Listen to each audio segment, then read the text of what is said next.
What's up, guys? Welcome to another video by Osborne and McCarty. Now, we got to confess something to you.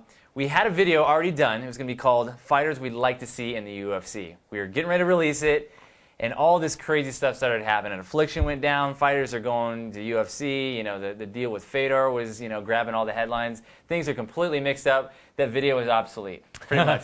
So we're making it again, but we're going to add something to it. We're going to talk about fighters that we're excited to see in the UFC now, because there's been a lot of transfers going around, and fighters that we still want to see in the UFC. And we welcome your comments in this one. This is going to create a little bit of buzz, at least we hope so. So we're going to throw out some names, talk about it, and while you're listening to the video, feel free to put in your own comments and give us some feedback. So I'll start things off, and this is probably going to be number one on most people's list, but Vitor freaking Belfort. Excited to see that guy back. He was such an exciting fighter back in the early 2000s. That knockout of Vanderlei, was just running across. That was amazing. One of my favorite highlights of all time. Really excited to see this guy back. In my head, he's a big question mark because I really don't know that much, about him right now. I mean, we did see him a little bit in Affliction. He punished Matt Lindland, but that fight was over so quickly. Yeah. He looks like he's still in his A game. Yeah. Should be interesting. This is going to be a really big test for him. I think it's a perfect matchup to take on Rich Franklin at 195. Rich Franklin, he's a great fighter. I wouldn't consider him the upper echelon in the middleweight or light heavyweight division, but he's still a solid fighter. Great first test for Vitor. We're going to see it at UFC 103 in Dallas, so that I think will answer a lot of our questions. But very excited to see him.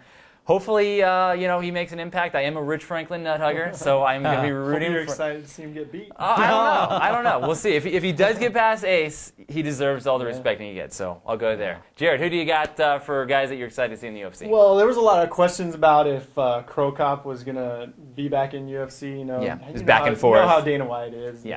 But he's fighting. What was his name? Junior Dos Santos. Yes. Yeah. So another good test. I really hope after that poke in the eye that he can come out and show a little better sportsmanship afterwards, Yeah, if you didn't see the fight, go YouTube or look up, I think it was Musaf Al-Turk is who he fought. And he was destroying the guy. He was going to lose eventually. But right towards the end, he pokes the guy in the eye. The ref obviously didn't see it. And the poor Al-Turk, he's like, holding his face.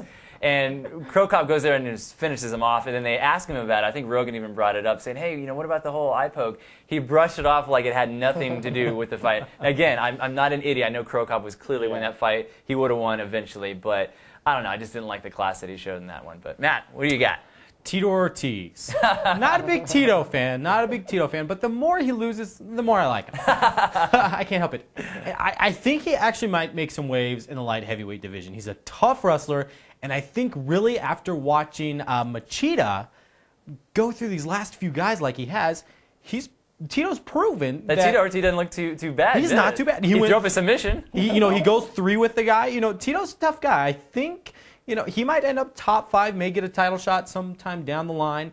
He may not. I don't know. He may start being washed up. But I'm really excited for Tito. I think he might have a game plan for Machida if he ever gets the shot. Any interest in a Chuck Liddell Tito 3? No, Chuck needs to just stay away because the way Chuck's going, Tito's going to knock him out. A whole other video. There's a lot of Liddell fans, so we don't want to take any of them off. If nothing else, we got another heel to root against. Yeah. True. That's true. Tito is back. It's funny. I heard an interview with him, and his bragging rights is that he took Machida farther than anybody else. Tough, man. Just like Cote taking Anderson to the 3rd round until Elias went 5. But very interesting. All right, we're going to switch gears now. We talked about guys we are excited about. And again, let's hear your comments too, because there's a lot of guys that are coming from Affliction that we are excited about. Can't mention all of them, but feel free to throw some in the comments.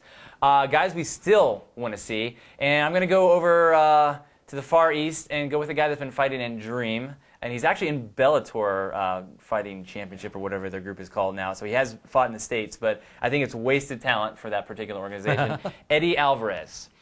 If you haven't seen this guy fight, definitely look up some of his fights in Dream. When he fought, who was it, Joachim Hansen. Yeah. Amazing fight. I mean, the guy is just...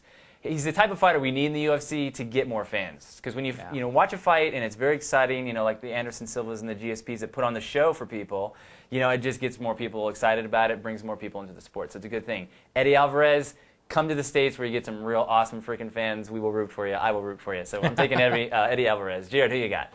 I got Gearguard Mousasi, dude. Gearguard. Yeah, we'll go ahead and mention Strikeforce, because I think he is fighting in Strikeforce, right? Who cares? He can just leave there.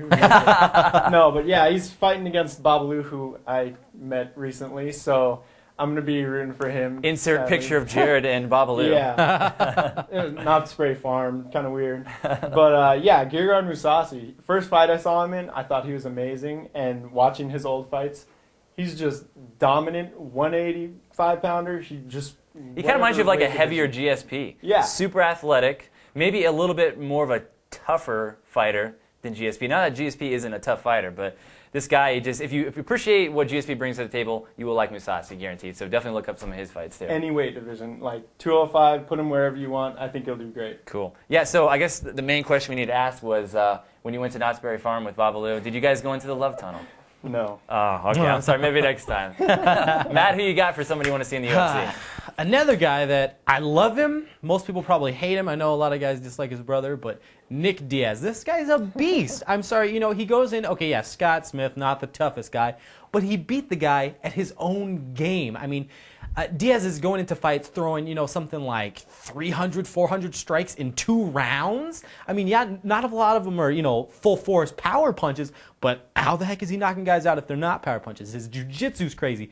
Basically, he's Nate Diaz. They can go up to 170, and he's much more technical. I mean, I think he's still very underrated. Yeah, I'm sorry. I think you bring him back against Caro. I think he'll destroy Caro. Honestly, you bring him back against Diego. I know Diego's lightweight, but I think he'll destroy Diego. I think that Diaz might be the kind of guy they need at welterweight to start mixing things up. I mean, because who do you got at welterweight coming up? You got Campman and Swick. And I mean, Campman's only, fought 1 fight at welterweight. Yeah. Before that, he lost to Marquardt at middleweight. Right. So, you know, Campman's kind of still an iffy guy, you know.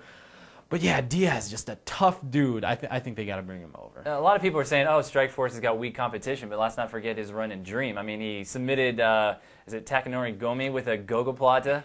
Unfortunately, he was on weed at the time, so he got ruled a no contest. But come on, he's going to submit you high. Yes. I'm saying that should be, you know...